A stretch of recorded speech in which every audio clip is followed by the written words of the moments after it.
Iya, kalau saya lihat bahwa Bang Insanul sayang banget sama Mawa.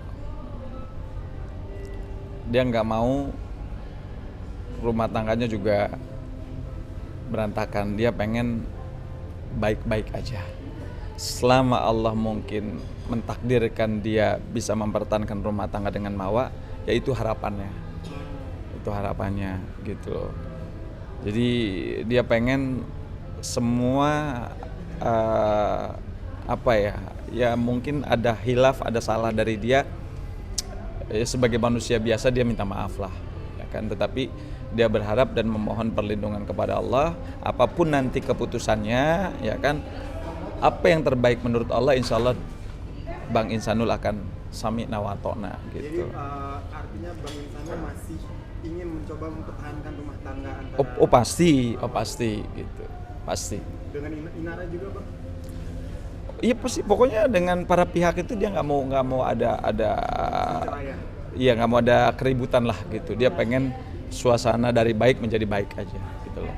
Oke? Bang, penjelasan Abang yang sebelumnya itu barusan juga apakah sebagai klarifikasi dari foto-foto yang beredar antara foto antara Inara dan Insanul, Bang? Heeh. Yang di apa bahwa foto tersebut bukan gimmick semata ya, Bang, ya. Memang itu terjadi real perdamaian, bukan gimmick ya, Bang. Bukan nggak ada settingan di sini, nggak ada, ya kan? Artinya memang murni ini adalah satu proses, ya, satu hubungan sebab akibat terjadi di sini, ya kan? Karena sesuatu hal maka Mawa membuat laporan. Karena ada sesuatu hal maka Inara membuat laporan, dan ini murni, ya kan?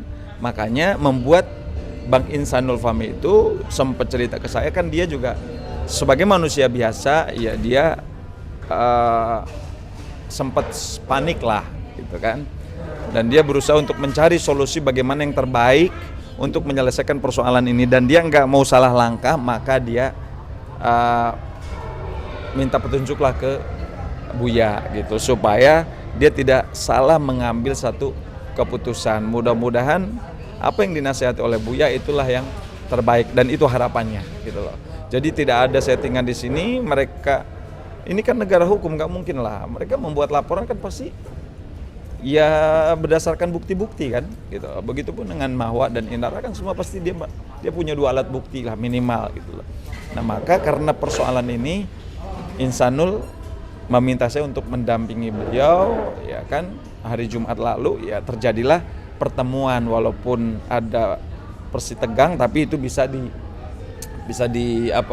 suasana bisa menjadi adem lagi lah, karena di situ kan ada sosok Buya. Oke, Brother. Tapi tanggapannya, Bang, terkait ada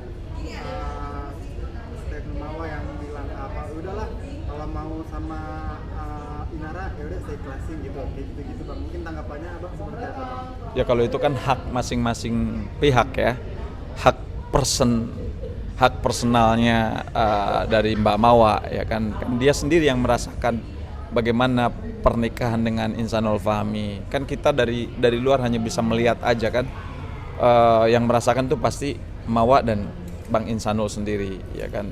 Nah kalau itu kan hak kita, nggak bisa intervensi apapun. Tapi dari Insanul sendiri, dia sudah berusaha untuk tidak mau masalah ini menjadi lebih besar. Apapun bentuknya, Mawa adalah ibu dari anak kandungnya. Begitupun sebaliknya, Insanul adalah bapak kandung dari anaknya Mawa. Itu yang disampaikan sama Buya, kalau bisa diselesaikan secara kekeluargaan, secara baik-baik. Mudah-mudahan persoalan yang terjadi sekarang ini menjadi hikmah ke depannya, ini menjadi ujian kan. Mudah-mudahan juga menjadi rahmat bagi para pihak, baik itu Mawa, Insanul maupun Mbak Inara. Kedepannya jauh lebih baik. Tapi dalam pertemuan itu Abang menyaksikan nggak Inara, kesiapan Inara gitu untuk kalau emang pernikahan dengan Insanul berlanjut, ingin bisa gitu menerima Mawa sebagai istrinya Insanul juga gitu, Bang? Ada nggak statement kayak gitu, Bang? Pokoknya dalam pertemuan itu yang tadi saya sampaikan bahwa terjadi ketegangan, kemudian juga adem, membaik, ya udah semua dikembalikan kepada pribadi masing-masing. Namanya kan baru pertemuan pertama, ya kan? Baru pertemuan pertama, tapi alhamdulillahnya kan ditengahi oleh seorang sosok Buya yang kita juga tahu siapa beliau, bagaimana tausiahnya kan membuat kita jadi adem. Saya aja sebagai seorang lawyer biasanya saya agak gahar loh, tapi ketika mendengar Buya tuh adem teduh gitu loh. Mudah-mudahan nasihat-nasihat Buya bisa kita implementasikan dalam kehidupan kita ke depan gitu. Oke? Kesiapan Inara untuk menerima Mawa sebagai itu kan kita tidak bisa masuk ke dalam ranah itu kan, karena Mbak Inara juga kan punya kuasa hukum gitu. Nah mungkin ada pertemuan ya berikutnya untuk merealisasikan itu kan gitu, karena ini kan pertemuan kan baru sekali gitu loh, dan saya kebetulan yang mendampingi dan saya masuk di dalam ruangan itu gitu. Oke? Terakhir Bang, untuk konteks hukum Bang, yang kasus pelaporan dari Inara yang terkait penipuan Bang, kan udah terjadi perdamaian. Kalau di kepolisian sendiri, kalau suatu kasus sudah ada perdamaian di luar kepolisian, di luar kantor polisi ya, itu bagaimana sih Bang ntar proses hukumnya ke depan, apa bakal Oke, yang pertama saya mau menyampaikan ada Perkap Kapolri ya, kalau nggak salah tuh Perkap Kapolri itu di 2016 kalau nggak salah ya, nanti kita bisa lihat.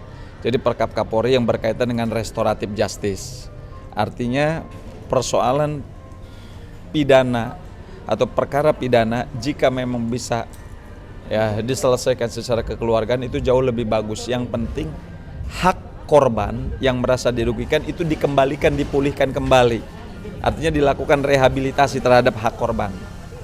Nah, itu jelas tuh dasar hukumnya Perkap Kapolri. Kemudian juga di dalam